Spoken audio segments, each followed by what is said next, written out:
함께 읽겠습니다. 시작. 그러므로 하나님께서는 그를 지극히 높여 모든 이름 위에 뛰어난 이름을 주셨습니다. 이는 하늘과 땅과 땅 아래에 있는 모든 사람들이 예수의 이름 앞에 무릎을 꿇게 하시고 모든 입으로 예수 그리스도를 주라 시인하게 하셔서 하나님 아버지께 영광을 돌리게 하시려는 것입니다. 아멘.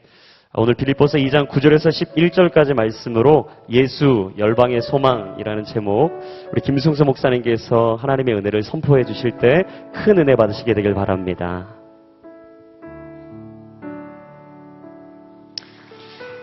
네, 여러분 축복합니다. 잘 오셨습니다. 우리 살아계신 하나님께 감사와 찬양의 박수를 다시 한번 올려드리겠습니다. 잘 오셨습니다.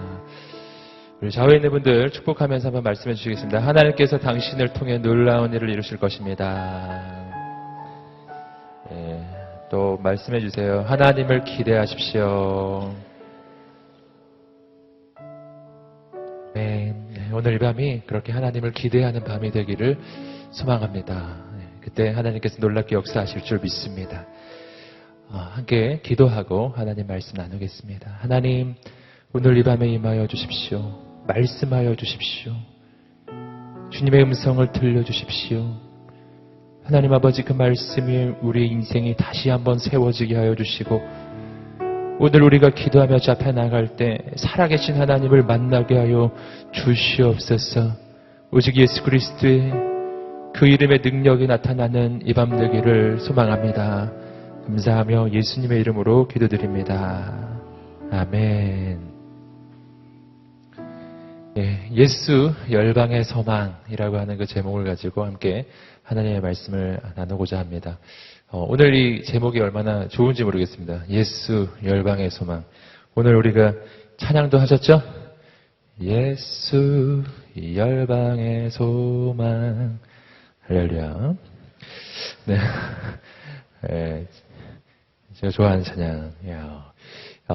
예수 열방의 소망이 되시는 분. 이 제목을 묵상하고 또 말씀을 묵상할 때 제 인생의 소망이 되시는 예수님 다시 한번 좀 생각해 보게 되었습니다. 제 삶을 돌아보면은 전에 또 몇 번 말씀드린 적이 있지만 제 인생이 제일 어두웠던 시절이 대학 시절이라고 할 수 있거든요. 가장 캄캄했던 시절, 가장 절망스러웠던 시절. 가만히 생각해 보면은 뭐 별다른 이유도 없었던 거죠. 대학교도 갔고, 그리고 별다른 문제가 겉으로 보기에는 없어 보였으나, 그러나 제 마음은 너무너무 절망적이었어요. 하나는 뭐였냐면은 인생에 대한 절망이었어요. 20대 초반에 뭐 그런 생각을 했는지 지금 생각해봐도 잘 모르겠는데, 그때 제가 이 세상을 딱 보니까 할 만한 일이 없는 거예요. 아무것도 가치가 있는 게 없는 거예요. 뭐 취직을 못하는 문제가 아니라 그냥 내가 하고 싶은 일도 없는 거예요. 그냥 너무 세상이 캄캄해만 보이고 의미 있어 보이는 것이 아무것도 없어 보이던 시절, 20대 초반의 제 인생이었어요. 내가 내일 죽는 것과 50년 뒤에 죽는 것 사이에 과연 무슨 차이가 있는가? 별로 차이가 없더라고요. 어떤 일도 의미가 없으니까요. 그 일을 하면서 50년을 살아본들 무슨 의미가 있을까? 또 한 가지 절망이 있었는데 그것은 나 자신의 인생에 대한 절망이었어요. 저는 정말 자신감이 없었어요. 정말 미래에 대한 소망이 없는 거예요. 그래서 언제나 그때 제 인생을 가만히 생각해 보면은 의무방어전, 이런 말 표현이 생각납니다. 최소한의 내가 해야 할 것만 하면서 인생을 살아가는 겁니다. 미래에 대한 꿈이 있어서 대학을 다니는 게 아니었어요. 그냥 다니고 있으니 다니고, 그리고 그냥 시험 보고, 그러니까 학기가 시작하면 중간고사까지는 중간고사를 보러 다니고, 기말고사까지는 기말고사를 보러 다니고, 뭐 그랬던 생각이 납니다. 그때 저는 그 원인이 어디 있는지를 잘 몰랐어요. 늘 인생이 두렵고 늘 불안하고 무의미했던 그 삶이, 열등감으로 가득했던 그 삶의 원인이 어디에 있는지 실은 잘 몰랐어요. 그저 나는 과거에 어렸을 때 그 문제 때문이려니, 그냥 내가 가지고 있는 조건 때문이려니, 상황 때문이려니 늘 그렇게 생각했었던 것 같아요. 하지만 진짜 문제는 죄의 문제였던 것이죠. 우리 인생의 가장 문제의 근원에는 죄의 문제가 있어요. 저도 마찬가지였죠. 하지만 저는 죄에 대한 인식이 없었어요. 내가 죄인이라는 그 인식이 안 들어오는 거예요.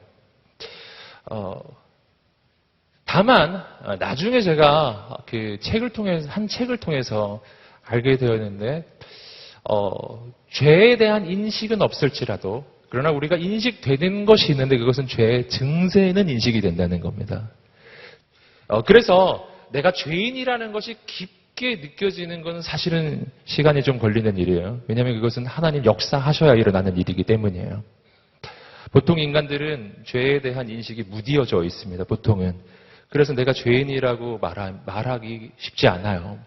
만약 내가 죄인이라는 것을 느꼈다면 진짜 하나님의 은혜이죠. 그 전에는 인식이 잘 안 들어옵니다. 그러나 죄의 증세는 누구나 느낄 수 있어요. 그 증세가 뭐냐 하면은 두려움, 염려, 근심, 걱정, 불안, 우울증 뭐 이런 것들이에요. 죄의 증세들입니다. 나중에서야 저는 알게 됐어요. 나중에서야 한 책을 읽으면서 죄의 증세들이구나.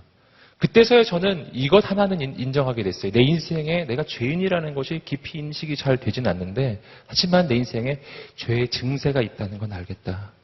내 인생에 죄의 증세가 있는 걸 보니까 내가 죄인이구나. 이런 생각을 했었어요. 그로부터 또 다시 내가 죄인이라는 것을 깊이 깨닫는 데까지는 또 시간이 또 걸리더라고요. 오늘 저는 그 죄에 대한 이야기를 하고자 하는 것이 아니라 죄의 그 근본 문제 때문에 오늘 우리의 인생에 일어나는 이 모든 이 문제들에서 우리가 어떻게 구원을 얻고 회복을 얻게 되느냐 하는 것입니다. 제 인생의 변화는요, 예수님을 만났을 때 일어났어요. 예수님을 만난다는 것은 단순히 그분에 대한 정보를 아는 것이 아니죠. 저는 모태신앙입니다. 그렇기 때문에 예수님에 대한 정보를 안 지는 너무 오래됐어요. 언제부터 알았는지 기억도 나지 않습니다. 그러나 내가 진짜 예수님을 만났다라고 말할 수 있는 그 순간은 20대 중반에 와서야 일어난 일이에요. 그리고 그 순간, 진짜 예수님이 살아계시는구나. 진짜 주님이 나를 사랑하시는구나. 진짜 주님이 날 위해 십자가에 달려 죽으셨구나 하는 것을 깨닫는 순간, 알게 되는 순간이에요. 그 순간에 제 인생에 방향 전환이 일어났습니다. 할렐루야. 아무런 꿈이 없고 미래에 아무것도 할 게 없었던 인생이 미래의 진로에 대해서 꿈을 꾸게 되었어요. 길이 보이기 시작하더라고요. 그 길이 바로 나처럼 이렇게 방황하고 길을 잃은 이 청년들한테 좀 바른 길을 알려주는 사람. 바로 그런 사람 한 사람쯤 있어야 되지 않은가. 내 인생의 젊은 날에 나를 이끌어줄 사람이 없었거든요. 그래서 저는 그래, 그런 사람 하나는 있어야 될 텐데 내가 그런 사람 될 수 있지 않을까. 그런 생각하면서 신대원에 간 것이었어요. 그리고 지금 여기까지 달려오고 있습니다. 할렐루야. 주님을 찬양합니다. 제 인생에 놀라운 일이 일어난 거예요. 여러분, 저는 아직도 부족합니다. 연약합니다.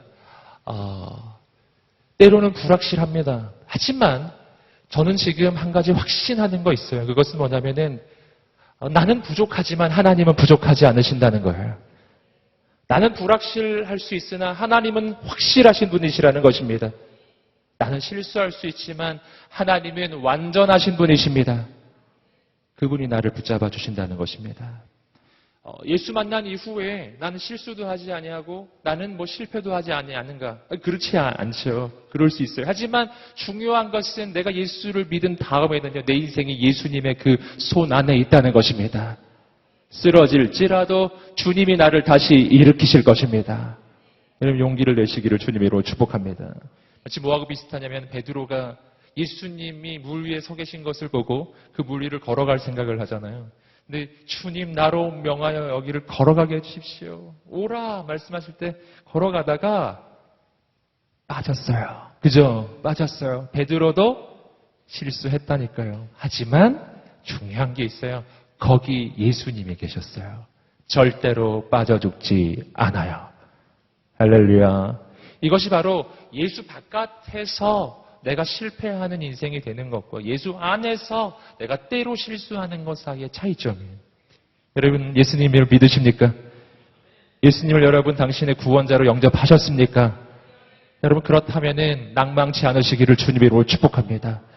때로 실수해도 실패해도 포기하지 않으시기를 주님으로 축복합니다.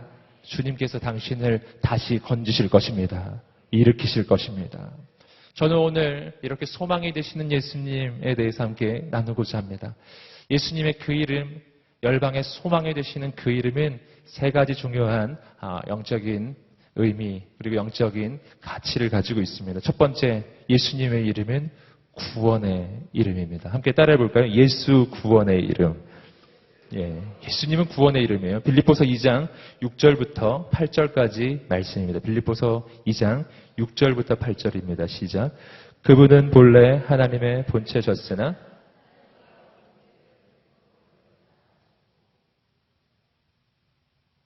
오히려 자신을 비워 종의 형체를 가져 사람의 모양이 되셨습니다. 그리고 그분은 자신을 낮춰 죽기까지 순종하셨으니 곧 십자가에 달려 죽으신 것입니다. 예수 그리스도가 소망의 이름이 되시는 까닭은요, 그 이름이 구원의 이름이기 때문이에요. 아까도 말씀드렸지만 오늘 내 인생이 구원을 필요로 한다는 것을 우리가 깨닫는 것이 매우 중요합니다. 그것은 내가 죄인이라는 것을 깨닫는 거예요. 앞에서 말씀드렸듯이 근데 내가 죄인인 걸 깨닫는 것은 쉽지 않다고 말씀드렸죠. 하나님의 역사가 있어야만 한다는 것이죠. 하지만 말씀드렸듯이 죄의 증세는 내가 알 수가 있습니다. 여러분, 그러므로 오늘 우리의 인생 가운데 가장 먼저 해결돼야 될 문제, 죄의 문제라는 것이죠. 여러분, 성경적으로 이 죄의 문제가 해결되는 방법은 한 가지입니다. 그것은 그 죄의 대가를 치르는 것이죠. 죄의 대가 어떻게 치릅니까? 죄의 삭은 사망이요. 죽음으로써 치루어지는 거예요. 내가 죄인이에요. 근데 이 죄의 문제가 해결되는 것은 대가를 치르는데 그러면 난 죽는 것이죠. 여러분, 이건 구원이 아니잖아요. 여러분, 하나님께서는 우리의 인생을 죄로부터 구원해 주시기를 원하십니다. 여러분, 어떻게 구원을 받느냐 하는 것이죠. 그러므로 오늘 나에게는 내 대신 죽어줄 누군가가 필요한 거예요. 구약시대 그것을 우리는 제물이라고 불렀죠. 나를 대신해서 죽는 누군가. 누군가 내 죄를 대신 짊어지고 죽을 존재가 필요해요. 그분이 예수님이신 줄 믿습니다. 여러분, 나를 대신해서 십자가에 달려 죽으실 나의 구원자의 조건은 두 가지이죠. 첫 번째는 그는 죄 없는 존재이어야 해요. 죄가 없어야만 내 죄를 대신 짊어지실 수 있기 때문이에요. 죄 없는 존재는 이 땅에 하나님뿐이십니다. 여러분, 그래서 하나님만이 내 죄를 대신 짊어지시고요. 또 한 가지가 있어요. 그것은 그는 나와 같은 인간이어야만 합니다. 왜냐하면 그가 나와 같은 인간이어야만 그가 나를 대신해서 십자가에 달려 죽으실 때 그 십자가가 진짜가 되기 때문이에요. 나를 대신해서 죄의 저주를 받아 주실 때 그 저주가 진짜가 될 수가 있는 것이죠. 그가 진짜 인간이어야만 하는 거예요. 그래서 나를 위한 구원자의 조건은 두 개입니다. 완전한 하나님이시면서 완전한 인간이신 분. 그래서 하나님께서는 그의 아들 성자 하나님이신 예수님을 인간이 되게 하셔서 이 땅에 보내주신 거예요. 완전한 하나님께서 완전한 인간이 되어 이 땅에 오신 분. 역사상 단 한 분밖에 없었던 분, 우리 주 예수님이신 줄 믿습니다. 그래서 예수만이 유일한 구원의 길이 되시는 거예요. 왜냐하면 예수님 같은 분은 없기 때문입니다. 그렇게 주님을 통해 우리가 얻는 구원의 이 본질이 두 가지가 있어요. 하나는 뭐냐면 죄사함입니다. 죄사함. 그분이 나를 대신해서 십자가에 달려 죽으심을 통해서 내 죄를 대신 짊어짐을 통해서 우리의 인생에 일어나는 일이에요. 에베소서 1장 7절 말씀 함께 읽어보겠습니다. 시작. 우리는 그리스도 안에서 그의 은혜의 풍성함을 따라 그의 피로 말미암아 속량 곧 죄사함을 받았느니라. 그리스도 안에서 그의 은혜의 풍성함을 따라 그의 피로 말미암아 속량 곧 뭐를 얻었다고요? 죄사함을 받았느니라. 여러분, 죄사함, 이것이 죄의 문제의 해결의 또 다른 표현이에요. 죄는 사함을 받는 길밖에 없는 것이죠. 여러분, 죄의 사함을 받아야만 무슨 일을 합니까? 우리 인생이 하나님 앞에서 의롭다는 인정을 받게 되고, 내가 하나님 앞에 의롭다는 인정을 받아야만 우리는 하나님께 다시 연결됩니다. 여러분, 그런데 그 일을 위해서 아까도 말씀드렸죠. 예수님이 내 대신 십자가에 달려 죽으셨고 예수님이 죄의 대가를 치르셨어요. 여러분, 그리고 오늘 우리는 무엇만 하면 되는 것이죠? 예수님을 믿기만 하면 되는 것입니다. 함께 따라해보겠습니다. 예수님을 믿기만 하면 된다. 아멘. 예수님을 믿기만 하면 된다는 거예요. 여러분, 이것은 다른 말로 하면 내가 의로워지는 조건은 나의 행위와 나의 조건에 있는 게 아니라는 것이죠. 내 과거에 있지 않아요. 여러분, 내가 의로워지는 이유는 오직 예수님께 있는 것입니다. 여러분, 이것은 뭘 생각해 보면 우리가 알 수 있냐면은 구약시대의 제사를 생각해 보면 알 수 있습니다. 구약시대에 이스라엘 백성이 죄를 지었을 때 그는 어떻게 해야 되나요? 하나님 앞에 제물을 끌고 오는 거예요. 어린 양 한 마리를 끌고 가는 겁니다. 그리고 하나님의 그 성막 앞으로 가서 그 제사장 앞에서 그 어린 양에게 뭐를 하냐면은 안수를 해요.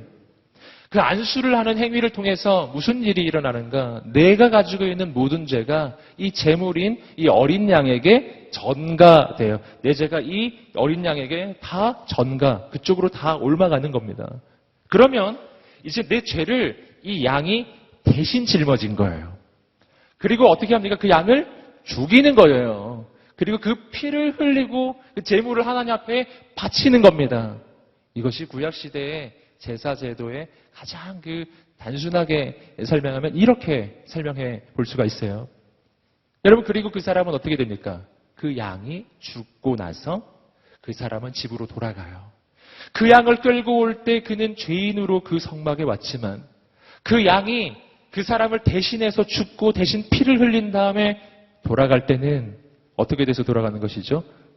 의인이 되어서 돌아가는 것입니다. 할렐루야. 여러분, 어떻게 의인이 된 것입니까? 방금 전까지만 해도 그는 죄인이었는데 지금 그는 의롭게 되었어요. 왜냐하면 재물이 죽었기 때문이에요. 할렐루야.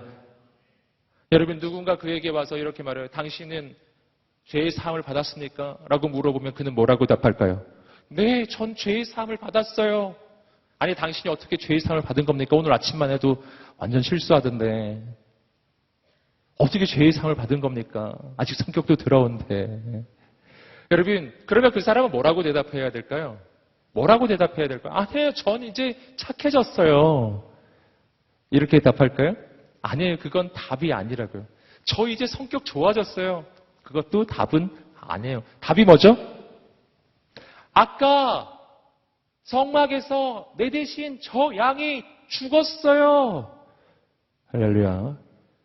내가 죄를 지은 건 맞는데 그 죄를 저 재물이 대신 짊어지고 저 재물이 내 대신 죄의 대가를 치렀습니다. 그래서 난 이제 의로워진 거예요. 할렐루야. 자, 의로워지는 이유가 어디 있죠? 내가 아니라 재물에게 있는 것이죠. 몇 따라하고 있습니다. 내가 의로워지는 이유는 나에게 있지 않고 재물에 있다. 할렐루야. 누군가 그 사람을 향해서 막 정죄를 해요. 당신 죄 지었다고 막 정죄를 하면 뭐라고 말해야 될까요? 아닙니다. 저 양을 보세요. 할렐루야. 이렇게 말하는 게 정답이죠? 아닙니다. 제 행위를 보세요. 하면 정답 아니에요. 내 행위를 보면 난 죽는 거예요. 저 양을 보면 나는 사는 거예요. 여러분, 이것이 오늘도 마찬가지예요. 여러분, 오늘 구약시대에 모든 이스라엘 백성들이 하나님 앞에 나아갈 때 제물을 끌고 갔던 것처럼, 양을 끌고 가고 염소를 끌고 갔던 것처럼 오늘도 우리가 하나님 앞에 나올 때요, 우린 제물을 끌고 와요. 진짜 양을 끌고 오진 않아요. 진짜 염소를 끌고 오진 않아요. 하지만 우리는 2000년 전에 나를 위하여 십자가에 달려 죽으신, 나를 위한 완전한 제물, 흠없는 어린 양이 되어주신 예수님을 의지해서 이곳에 온 줄 믿습니다. 아멘. 여러분, 내가 의로워지는 이유는 어디에 있는 것이죠? 예수님께 있는 거예요. 한번 대답해 보세요. 내가 의로워지는 이유는 어디에 있죠? 예수님께 있는 거예요. 여러분, 악한 마귀는 우리에게 와서 정죄할 거예요. 넌 죄인이라고. 넌 죽어야 한다고. 네 과거를 한번 생각해봐. 무슨 죄를 지었는지. 넌 죄인이야. 넌 죄 때문에 저주받을 거야. 넌 망했어. 이렇게 내 마음속에 악한 마귀는 내 인생을 향해서 끊임없이 저주할 것입니다. 여러분, 그러나 성경은 오늘 우리에게 뭐라고 말하는지를 기억해 보세요. 로마서 8장 1절은 이렇게 이야기했어요. 그러므로 그리스도 예수 안에 있는 자에게는 결코 정죄함이 없나니 이는 그리스도 예수 안에 있는 생명의 성령의 법이 너를 죄와 사망의 법에서 해방하였습니다. 아멘. 여러분, 악한 마귀는 나를 정죄하지만 성경은 말해요. 결코 정죄함은 없노라. 왜냐하면 예수 그리스도 때문이에요. 여러분, 내 마음에 정죄의 소리가 들려올 때가 있어요. 내 인생에 정죄의 소리가 들려올 때가 있어요. 여러분, 늘 기억하세요. 정죄는 회개하고 다른 겁니다. 정죄의 결과는 파괴적인 결과를 가져요. 넌 정죄받아서 넌 죽어 마땅해. 이런 소리예요. 너는 죄 때문에 망할 거야. 이런 소리들이 내 마음속에 막 밀려 들어올 때 그것은 내 인생을 향한 마귀의 고소 고발이라는 것입니다. 여러분, 그때 선포해야 돼요. 맞다, 나는 내 과거가 죄로 물든 인생이야. 하지만 그러나 오늘 나는 그 죄 때문에 정죄받지 않는다. 나는 그 죄로부터 구원을 받았다. 나는 하나님 앞에 죄사함을 받고 의롭게 된 사람이다. 할렐루야. 이렇게 선포하시기를 바랍니다. 어떻게 그렇게 선포할 수 있죠? 마귀가 당신을 정죄할 때 뭐라고 대답해 주시겠어요? 마귀가 날 막 고소할 때 뭐라고 대답해 주시겠어요? 아니야, 나 오늘 착하게 살았어. 이렇게 말할 건가요? 아니죠. 여러분, 내 행위는 내 인생을 결코 의가 될 수 없어요. 하나님께서 내게 입혀주시는 의는 예수님이 내 대신 죽으셨기 때문에 입혀지는 의입니다. 그래서 이렇게 말하셔야 돼요. 마귀가 날 정죄할 때 이렇게 말해야 돼요. 2000년 전에 나를 위해 십자가에 달려 죽으신 예수님을 보라. 2000년 전에 나를 위해서 십자가에 달려 죽으신 흠없는 어린 양을 보라. 내 모든 죄를 대신해서 그 죄의 대가를 치른 저 어린 양을 보라. 그가 내 대신 죽으셨기 때문에 난 의롭게 되었다. 아멘. 이것이 내가 의롭게 설 수 있는 까닭이야. 어린 양의 보혈 아래에서예요. 어린 양의 그 피 아래에서 내 인생이 의로워지는 줄 믿으시기를 주님의 이름으로 축복합니다. 여러분, 내가 할 것은 없어요. 구약시대에 이스라엘 백성이 하나님 앞에 어린 양을 끌고 와서 한 게 뭐가 있어요? 그냥 양 끌고 온 것뿐이잖아요. 죄를 전가하고 그 양이 대신 죽어버리는 걸. 그래서 내가 살게 된 것이죠. 재물이 죽어서 내가 살게 되는 거예요. 내가 한 건 없어요. 재물이 한 거예요.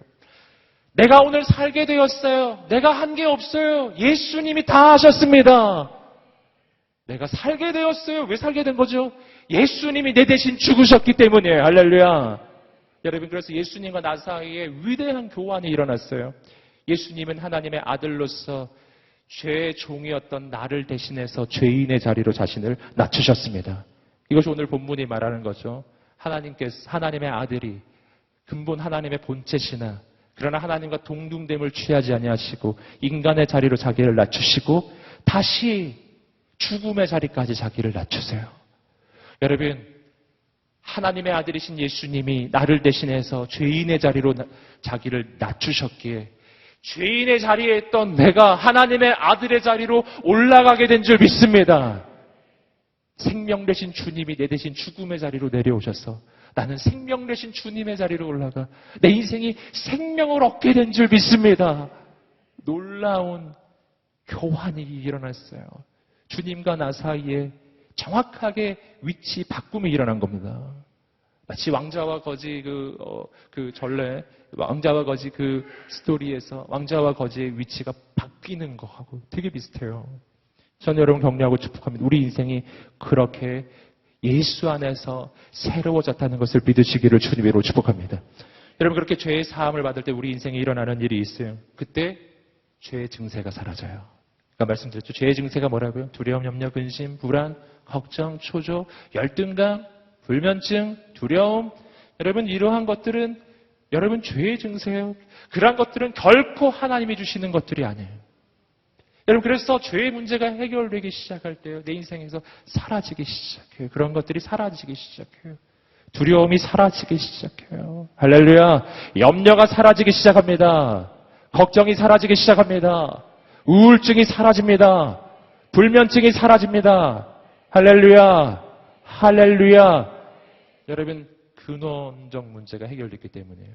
마치 뭐하고 비슷하냐면은 감기에서 나으면 재채기가 사라지고 콧물이 사라지고 그런 거하고 비슷한 거예요. 열이 떨어지고 여러분 증세가 사라지는 것은 병의 근원이 치유됐다는 걸 이야기하는 거예요. 증세가 치유됐다고 해서 병이 나은 건 아닙니다. 진짜 본질이 치유되면 증세는 따라서 사라지는 거예요. 여러분 그래서 오늘 우리 인생 가운데 그 영적 확신이 있게 되기를 축복합니다. 난 예수 그리스도를 믿을 때 난 의로운 존재로 변화받았다는 것입니다. 할렐루야. 다만 한 가지가 있어요. 늘 말씀드리는 것처럼 다만 한 가지. 내 존재가 예수 믿고 구원받고 하나님의 자녀로 의롭게 되었지만 그럼에도 불구하고 내가 여전히 옛날처럼 죄의 증세가 자꾸 남아있는 거예요. 두려움, 염려, 근심이 지금도 있어요. 혹시 그런 분 계세요? 예. 지지난주에 제가 말씀드릴 때 이와 비슷한 말씀을 드렸는데요. 여러분 그런 증세가 나타나는 까닭은 내가 예수 믿고 하나님의 자녀가 됐는데도 그런 증세가 나타난다면 그건 마귀의 속임이에요. 속으면 그런 일이 일어나요. 넌 아직 죄의 저주 아래에 있다고 마귀가 날 속이는 거예요. 그때 선포하세요. 죄의 저주는 끊어졌노라. 아멘. 죄의 저주는 끊어졌노라. 아멘. 나는 하나님의 자녀예요. 여러분 우리에게 그 믿음이 있게 되기를 주님의 이름으로 축복합니다. 여러분 구원의 또 한 가지 본질은 거듭남이라고 하는 것입니다. 죄의 사함을 받고 난 거듭나요. 요한복음 3장 3절은 그래서 이렇게 이야기합니다. 한번 읽어보겠습니다. 시작. 예수께서 대답하여 이르시되 진실로 진실로 내게 이르노니 사람이 거듭나지 아니하면 하나님의 나라를 볼 수 없느니라. 예수님이 직접 말씀하셨죠. 거듭나야만 하나님의 나라를 볼 수 있다. 구원의 본질은 거듭남이에요. 그래서 고린도 후서 5장 17절은 구원받고 하나님의 자녀가 되는 것을 이렇게 또 표현합니다. 한번 또 읽어봅니다. 시작. 그런즉 누구든지 그리스도 안에 있으면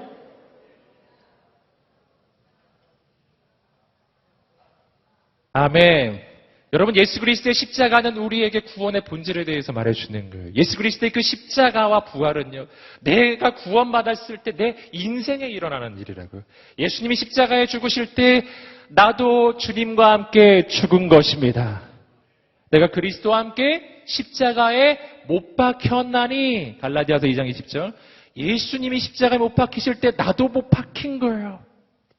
과거에 나는 죽은 거예요. 그리고 예수님은 죽은 자 가운데서 3일 만에 다시 사셨습니다. 나는 주님과 함께 죽고 주님과 함께 다시 살아납니다. 주님과 함께 다시 살아날 때 나는 이전과 같은 존재로 살아나는 게 아니에요. 과거에 난 죽은 거예요. 난 전혀 다른 존재로 다시 태어나요. 어떻게 해요? 하나님의 아들로 다시 태어나는 줄 믿습니다. 아멘. 하나님의 아들로, 하나님의 딸로 다시 태어나요. 이게 구원 사건이에요. 구원 사건은 내 존재가 바뀐 거예요. 그러므로 오늘 우리의 인생에 일어나는 일이 있어요. 우리 인생에 과거는 더 이상 영향력이 없어요. 함께 따라해보겠습니다. 과거는 더 이상 영향력이 없다. 아멘. 구원 사건은 과거와 연속선상에 있지 않아요. 여러분, 구원 사건은 불연속 선을 이야기해요. 과거와 연결되는 선이 아니에요. 전혀 다른 인생으로 다시 태어나는 것입니다. 여러분, 세상의 심리학은 내 인생에 대해서 설명을 해줄 수 있어요. 과거에 이런 일이 있었으니, 어렸을 때 이런 문제가 있었으니, 이런 상처가 있었기 때문에 지금 그런 증세가 나타나는 것이라고 여러분, 심리학은 그리고 상담학은 내 인생에 대해서 설명을 해줄 수 있을 것입니다. 하지만 설명은 해주나 회복의 역사는 예수님께 있습니다. 어떻게 회복될까요? 여러분, 분명히 이해를 해야 돼요. 분명히 납득도 해야 돼요. 아, 그런 문제 때문에 있구나. 해결은 어떻게 되는가? 여러분, 예수님 안에서 내 인생의 과거가 끊어지고 내 인생은 새롭게 시작됐다라는 것을 내가 믿는 순간이에요. 내가 그것을 진짜 믿는 순간이에요. 그때 과거의 영향력이 마치 구름이 거치는 것처럼 사라지기 시작해요. 할렐루야. 어둠이 거치듯이 사라지기 시작해요. 여러분, 내 인생에는 분명 하나님의 은혜의 해가 있는 거예요. 다만 나의 의심의 구름이, 그 과거의 먹구름이 그것을 가리고 있는 것이죠. 여러분, 그 모든 것이 예수 안에서 내가 새롭게 태어나는 것을 믿는 순간 그 모든 안개가 구름이 거쳐집니다. 하나님의 은혜의 해가 내 인생에 비춰지기 시작할 것입니다. 할렐루야. 오늘 이 밤이 그 밤이 되시기를 주님으로 축복합니다. 과거는 결코 영향력이 없음을 선포합니다. 아멘. 주님 말씀하셨는데 믿음대로 될지어다. 내 믿음대로 될지어다. 난 과거에서 못 벗어난다고 스스로 믿고 있는 한 내 인생 못 벗어나는 거예요. 내 믿음이 그것이니까요. 여러분, 그러나 내가 예수 안에서 과거로부터 벗어났다라는 것을 믿는 순간부터 조금씩 바뀌기 시작해요. 달라지기 시작한다고요. 새로워지기 시작하는 거예요. 놀라운 일이 일어나는 것입니다. 그래서 예수 안에서 우리의 인생은 새로운 역사가 시작되는 줄 믿습니다. 아멘. 두 번째, 예수 그리스도의 그 이름은요, 능력의 이름이에요. 함께 따라해 보겠습니다. 예수 능력의 이름. 아멘. 빌립보서 2장 9절이 그것을 이해하게 해주고 있습니다. 빌립보서 2장 9절입니다. 시작. 그러므로 하나님께서는 그를 지극히 높이 그의 이름을 하나님께서 가장 높은 이름으로 지금 세워주신다고 나오죠. 모든 이름 위에 뛰어난 이름으로 높여주십니다. 여러분, 모든 이름 위에 뛰어난 이름이라는 말의 의미가 뭐예요? 그 이름보다 더 높은 이름이 없다라는 것이죠. 마치 뭐하고 비슷하냐면요. 중세에 우리나라도 조선시대, 서양의 역사는 중세시대, 왕이 통치하던 시절이죠. 우리나라 조선시대 최고의 이름이 뭐예요? 왕의 이름이죠. 그래서 왕의 이름으로 무언가 행할 때 이렇게 말하잖아요. 어명이요. 다 들어야 돼요. 그러면 안 들으면 역적이 되는 거죠. 가장 높은 이름이란 말의 의미는 바로 그런 거예요. 예수 그리스도의 이름을 하나님께서 가장 높게 세워주셨어요. 모든 이름보다 더 높게. 이것은 그 이름이 가지고 있는 권위와 그 이름이 가지고 있는 능력을 보여주는 것입니다. 여러분, 오늘 어떠한 문제 상황에 있습니까? 여러분, 그 문제의 이름을 한번 말해보세요. 우리 주님은 그 문제보다 더 높은 이름이신 줄 믿습니다. 아멘. 여러분, 당신을 괴롭히고 있는 대적이 누구예요? 원수. 그 원수의 이름을 한번 말해보세요. 할렐루야. 마음속으로만 한번 말해보세요. 주님은 그 이름보다 더 높은 이름이신 줄 믿습니다. 아멘. 내 인생을 괴롭히는 저주 어떤 거예요? 한번 말해보세요. 한번 말해보세요. 마음속으로 말해보세요. 말을 잘 못하시네요. 여러분, 주님은 그 이름보다 더 높은 이름인 줄 믿습니다. 여러분, 어떤 질병이 있으세요? 그 질병의 이름을 한번 말해보세요. 그 질병의 그 이름보다 예수님의 이름이 더 높은 이름인 줄 믿습니다. 그 이름보다 더 높은 이름이 없다니까요. 온 우주에서 가장 높은 이름, 반항할 자가 없는 거예요. 여러분, 그 이름의 능력입니다. 여러분, 그렇다면 그 이름의 그 능력이 오늘 우리 인생에 나타나게 하는 방법이 뭐냐 하는 거죠. 요한복음 14장 13절, 14절에서 주님은 그 이름으로 우리가 어떻게 할 때 능력이 나타나는지를 말해주셨어요. 읽어보겠습니다. 시작. 너희가 내 이름으로 무엇을 구하든지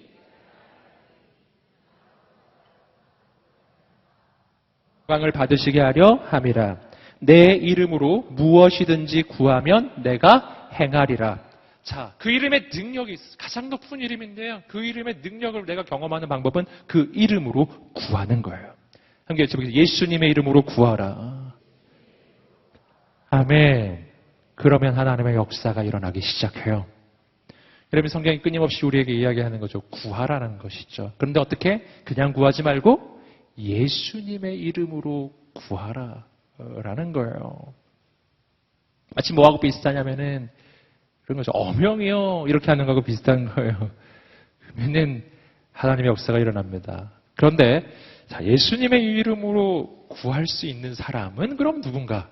누가 예수님의 이름으로 구할 수 있을까요?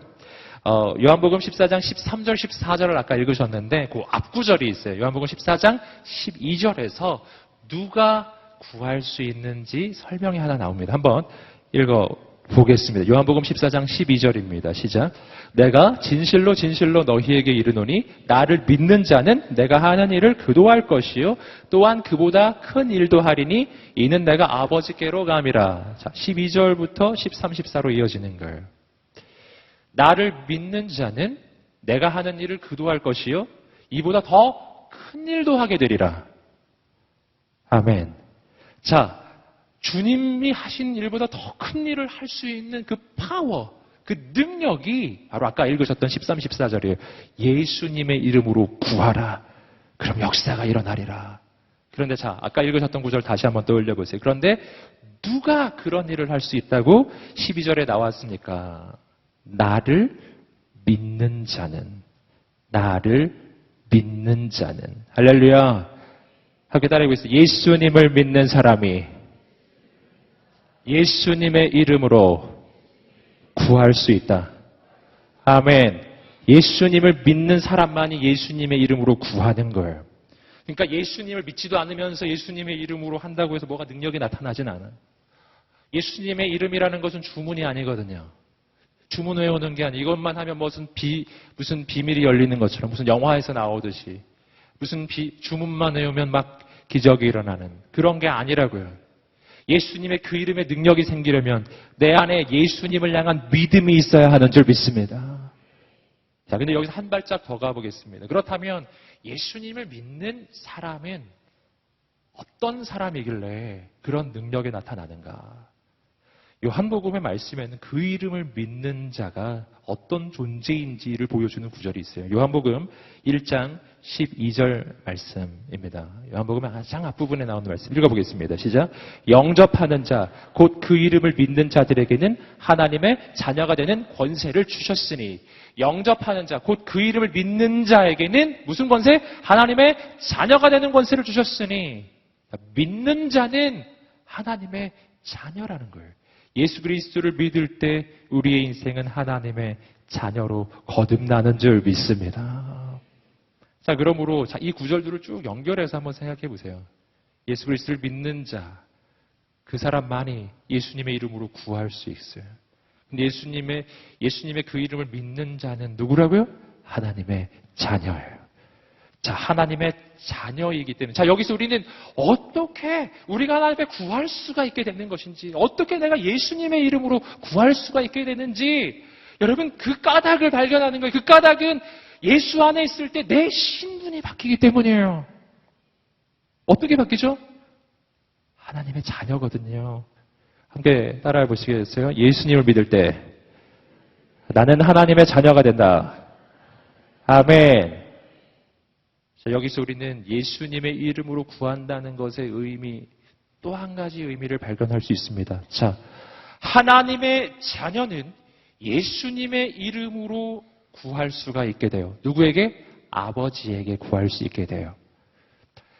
하나님의 자녀는 왜 예수님의 이름으로 아버지께 구할 수 있게 되냐 하면은요, 내가 예수 믿고 구원받았을 때 나는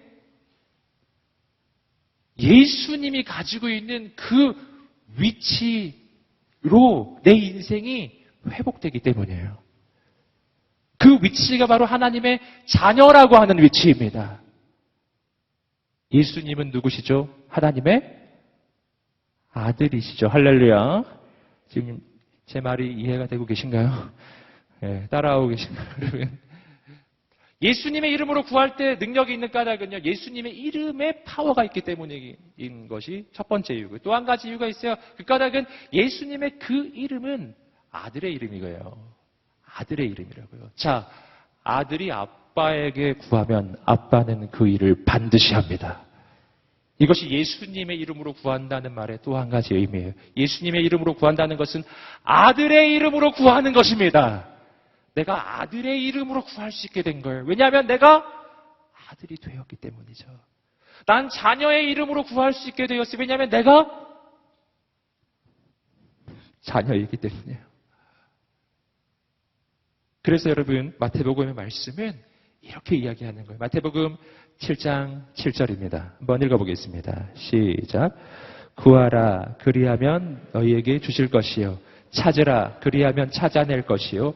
문을 두드리라, 그리하면 너희에게 열릴 것이니. 그리고 좀 내려오서 11절입니다. 읽겠습니다. 시작. 너희가 악한 자라도 좋은 것으로 자식에게 줄 줄 알거든. 하물며 하늘에 계신 너희 아버지께서 구하던 자에게 좋은 것으로 주시지 않겠느냐. 아멘. 하늘에 계신 아버지께서 그 자녀가 구할 때 좋은 걸 주지 않겠느냐. 여기서 우리가 예수 안에서 얻게 되는 그 존귀한 위치를 발견하는 거예요. 나는 하나님의 자녀가 되었기에, 나는 하나님의 아들로서, 딸로서 아버지께 구할 수 있게 된 것입니다. 아멘. 그렇게 구할 때 우리가 구하는 그 통로가 예수님의 이름이에요. 아멘. 아멘. 자, 그렇게 구할 때요, 이거 한 가지를 알아야 합니다. 우리가 하나님의 아들이 되고 딸이 된 거예요. 아들, 딸이 아빠한테 구할 때 절대로 해서는 안 되는 생각이 몇 가지 있습니다. 그건 뭐냐면, 아빠한테 이런 것까지 얘기하면 아빠가 귀찮아할 텐데, 아빠 성가신데, 이거. 이런 건 그냥 내가 알아서 해야지. 이런 거예요. 이런 생각. 인간 사회에서는 아들이 그런 생각하면 아빠가 좀 기특해 하실 수도 있어요. 다 컸네. 이렇게 생각할 수도 있지만. 그러나, 여러분, 하나님 앞에서는 아니에요. 하나님 섭섭하게 생각하실 거예요. 왜냐면 하나님 앞에서 우리는 어린아이와 같아요. 네. 얼마 전에도 저희 아들이 담대하게 구하더라고요. 운동화 사달라고. 근데 이번에는 메이커로 좀 사달라고. 브랜드가 있는 그런 거. 우리 아들은 한치의 의심이 없이 구하더라고요. 분명 사주실 거야. 여러분, 실은 우리 아들이 요즘에 키가 크고 막 자라가지고요. 신발이 작아졌거든요. 운동화가 되게 작아졌어요.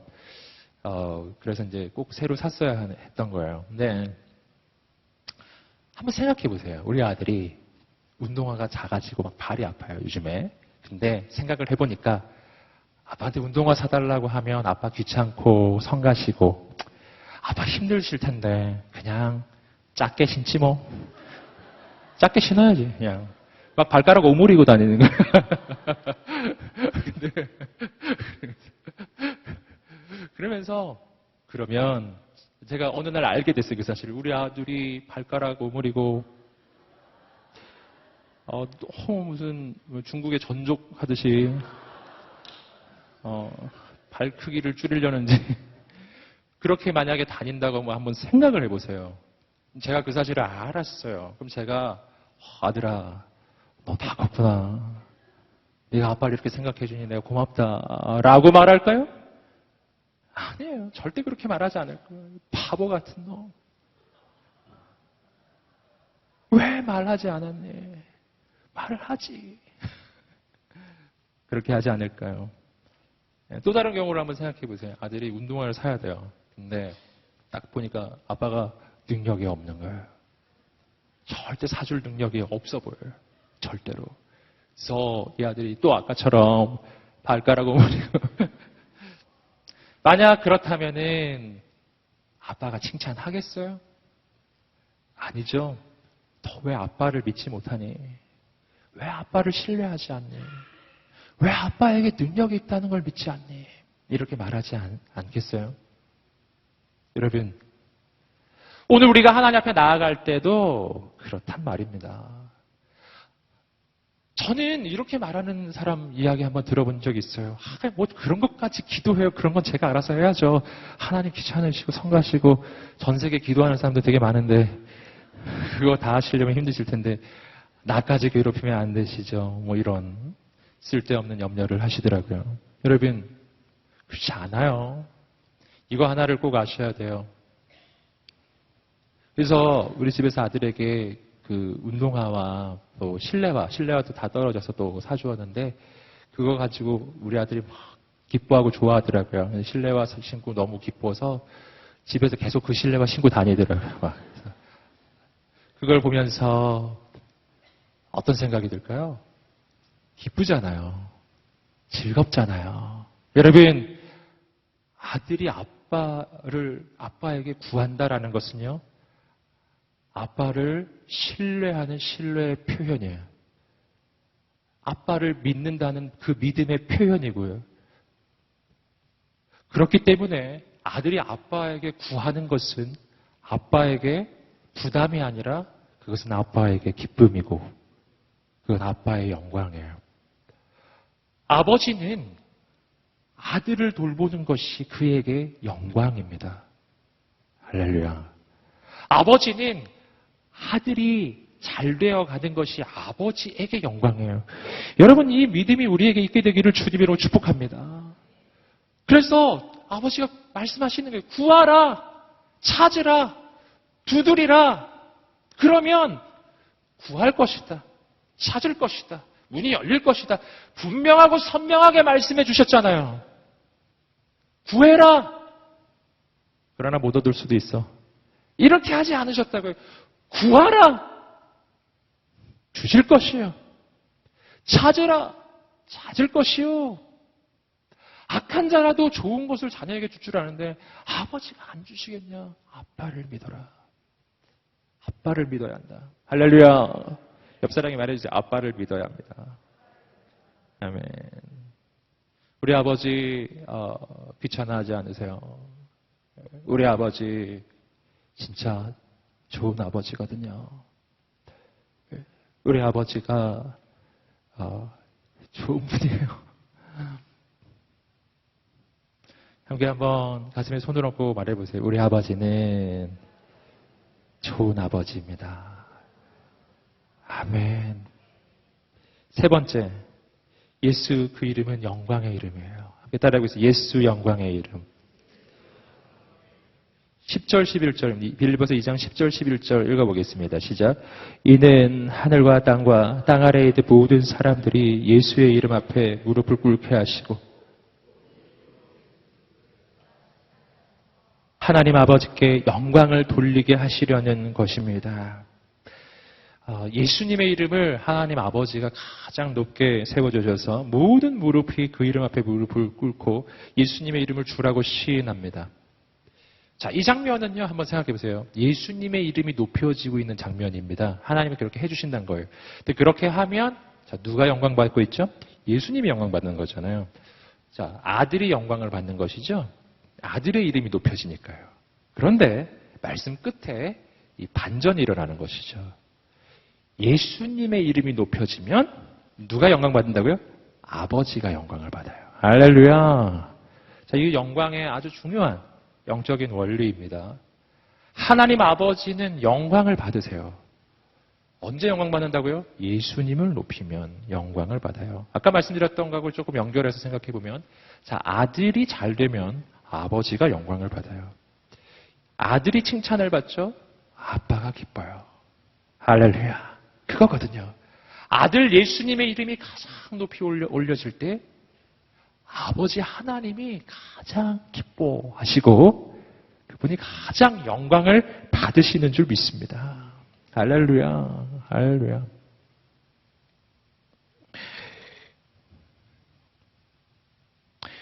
자, 그러므로 오늘 우리가 하나님께 영광을 돌리는 아주 중요한 한 가지 방법이 있어요. 예수님을 높이는 거예요.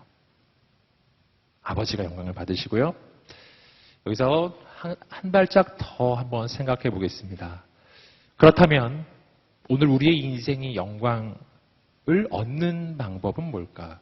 내 인생의 영광을 얻는 방법은 뭘까? 자, 오늘 말씀에서 잘 보시면요. 영광이라는 것은 예수님께 속한 게 아니라 아버지 하나님께 속해 있다는 것을 알 수 있어요. 아버지가 영광 받으시는 거거든요. 여러분, 온 우주 만물 가운데 영광 받으시는 분은 하나님 아버지 한 분이십니다. 그분이 모든 영광을 받으시는 거예요. 그러므로 영광이라는 것은요, 그 본질이 바로 신적인 거예요. 아버지만 받으시는 거거든요. 그러므로 한 가지를 깨달아야 합니다. 세상에 있는 모든 영광은 다 가짜예요. 세상에 영광스럽다고 보여지는 그 모든 것은 전부 다 가짜예요. 전부 헛것이에요. 전부 물거품이라고 할 수 있어요. 헛개비예요. 다 진짜 아니에요. 하나님 아버지가 받으시는 영광만이 진짜 영광인 줄 믿습니다. 이게 누가 받느냐가 되게 중요해요. 사람이 영광 받잖아요. 사람이 영광을 받는 순간 그 영광은 가짜예요. 진짜 영광은 하나님만 받으시는 것이거든요. 그래서 인간이 영광을 받으면 안 되는 겁니다. 그래서 내가 영광을 받으면 안 돼요. 왜냐하면 내가 영광을 받잖아요. 그 순간 이 영광은 가짜예요. 이건 진짜가 아닌 거예요. 사람들이 나를 칭찬해 줄 때, 사람들이 내 이름을 막 높일 때 그런 순간이 만약에 찾아오시거든. 여러분, 그 순간에 조심해야 된다는 것이죠. 왜냐하면 그 순간 그게 진짜가 아니게 되거든요. 그걸 진짜로 만드시려면 그 영광을 아버지께 돌려야 해요. 할렐루야. 돌려드려야 된다고요. 할렐루야. 하나님이 하셨습니다. 이렇게 말할 줄 알아야 한다는 것입니다. 여러분, 그러므로 다시 한번 생각해 보세요. 그러므로 하나님만 받으시는 것이 영광이라면, 그렇다면 내 인생이 영광스러워지려면 어떻게 돼야 되는가? 내가 영광 받는 방법으로는 내 인생이 영광을 받지 못해요. 영광은 하나님만 받으시니까요. 그런데 그렇다면 내 인생이 어떻게 영광스러워지죠? 그 방법이 하나 있어요. 영광스러우신 하나님께서 우리 인생에 임하시는 것이에요. 영광 가득하신 하나님께서 내 영혼에 임하시고 내 삶에 임하시는 순간 내 인생은 영광으로 충만해질 줄 믿습니다. 아멘. 그 방법이라고요. 그 방법이에요. 내가 높아지는 방법이 아니에요. 사람들이 날 칭찬하는 방법도 아니에요. 영광 받으시는 하나님이 내 인생에 오시는 순간, 그 순간입니다. 그런데 우리가 한 가지 중요한 걸 아시고 계시죠? 내가 예수님을 믿으면, 예수 그리스도를 영접하면요, 예수님은 우리 안에 오세요. 예수님 말씀하셨어요. 볼지어다 세상 끝날까지 내가 너희와 항상 함께 있으리라. 주님 내 안에, 나는 주님 안에, 영원히 주님은 내 안에, 성령은 내 안에 계세요. 삼위일체 하나님이 내 안에 계세요. 예수 그리스도를 믿을 때 내 인생은 하나님의 성전이 되고 내 인생 가운데 하나님이 임하세요. 이것이 예수 믿은 인생의 이 실체이거든요. 자, 그러므로 여기서 우린 우리 인생의 영광 받는 방법을 알게 되는 거예요. 내 안에 하나님은 이미 와 계시기 때문에 내가 하나님을 높여드리는 만큼 내 인생이 영광스러워지는 겁니다. 내가 예수님의 이름을 높여드리는 만큼 하나님은 영광을 받으시고 영광 받으시는 하나님은 내 안에 계시니 내 인생은 영광스러워지는 줄 믿습니다. 내 인생이 영화로워지기 시작하는 거예요. 할렐루야. 지금 뭐하고 비슷하냐 하면은요, 보배합이 되는 까닭은 그 안에 보배가 들어있기 때문에 이 보배합이 되는 거하고 되게 비슷한 거예요. 여러분, 내 안에 하나님의 영광이 임하는 거예요. 내가 하나님을 높여드릴 때 내 인생이 가장 영광스러워지는 방법입니다. 여러분, 이 시대가 바로 이러한 영광이 필요한 시대예요. 여러분, 이 시대는 기술 문명이 아주 비약적으로 발전하고 있습니다. 요즘에 그 AI 뭐 이런 이야기 많이 들으시죠? 오늘도 안타깝게도 또 커제 그분이 지셨더라고요. 바둑인데 알고 계신가요? 네, 잘 모르시고 관심이 없죠. 이세돌이 아니니까 우리는. 근데 그 2차 그 대결이 또 있었거든요. 근데 또 졌는데 우리는 또 세상은 인간들은 생각합니다. 인간의 기술이 진보하려고 인간의 기술을 찬양하는 시대, 인간의 문명을 찬양하는 시대입니다. 하지만 이것을 알아야 합니다. 인간이 자신을 높이는 순간 그 영광은 가짜가 되고 그 영광은 진짜가 아니에요. 여러분, 오늘 이 시대가 영광스러워지는 방법은 단 하나뿐이에요. 하나님을 높여드리는 방법뿐입니다. 내 인생이 영광스러워지는 방법도 하나님을 높여드리는 방법뿐입니다. 여러분, 이 시대 구원을 주는 이름은 예수 그리스도의 그 이름뿐입니다. 여러분, 오늘 우리의 인생의 문제를 해결하는 그 이름도 예수 그리스도의 그 능력의 이름뿐인 줄 믿습니다. 아멘. 구원의 이름, 능력의 이름, 영광의 이름이에요. 여러분, 그 이름에만 소망이 있는 줄 믿습니다. 여러분, 오늘 이 밤이 그분을 만나는 밤이 되기를 간절히 소망합니다. 함께 기도하며 나가겠습니다. 기도하며 나갈 때 하나님, 그 이름, 구원의 이름, 그 구원의 이름이 내 인생에 진짜 구원이 된다는 것. 여러분, 그렇게 되는 길은 내 행위와 내 능력이 아니라 오직 믿음인 것이죠. 하나님, 오늘 우리의 인생에 매일매일 예수님을 향한 믿음이 새로워지게 하여 주시옵소서. 내 인생의 구원의 이름이 되시는 예수님만 붙잡게 하여 주시옵소서. 우리 함께 기도하면서 저 앞에 나갈 때 다 함께 자리에서 일어나셔서 그 이름을 향한 믿음을 우리에게 부어달라고. 그 믿음으로 우리가 나아갈 때 우리 인생에 하나님의 구원을 경험하게 하여 주시옵소서. 하나님의 역사를 경험하게 하여 주시옵소서. 아버지 하나님, 오늘 내가 문제 가운데 있습니다. 악한 대적 가운데 내 인생이 고통을 당합니다. 하지만 모든 이름 위에 뛰어나신 그 이름, 능력의 이름, 가장 높으신 그 이름의 이야기를 오늘 우리는 들었습니다. 아버지, 가장 높으신 그 이름을 붙잡게 하여 주시옵소서. 아버지 하나님, 그 이름으로 기도하며 간구하며 나아갈 때 주님 약속하셨습니다. 너희가 내 이름으로 구하라. 그리하면 내가 시행하리라. 우리가 하나님의 말씀의 약속을 붙잡고 주 앞에 두 손을 들고 간절히 우리가 그 이름만 붙잡고 기도하는 인생, 믿음으로 하나님의 구원을 경험하는 인생이 되게 해달라고 우리의 삶과 우리의 지금 현재를 올려드리며 간절히 주여 세 번의 치며 기도하겠습니다. 주여, 주여, 주여. 할렐루야. 하나님 아버지 역사하여 주시옵소서. 몹쓸 병마와 싸우다 세상을 떠난 선교사. 그렇게 우리는 예수를 만났다.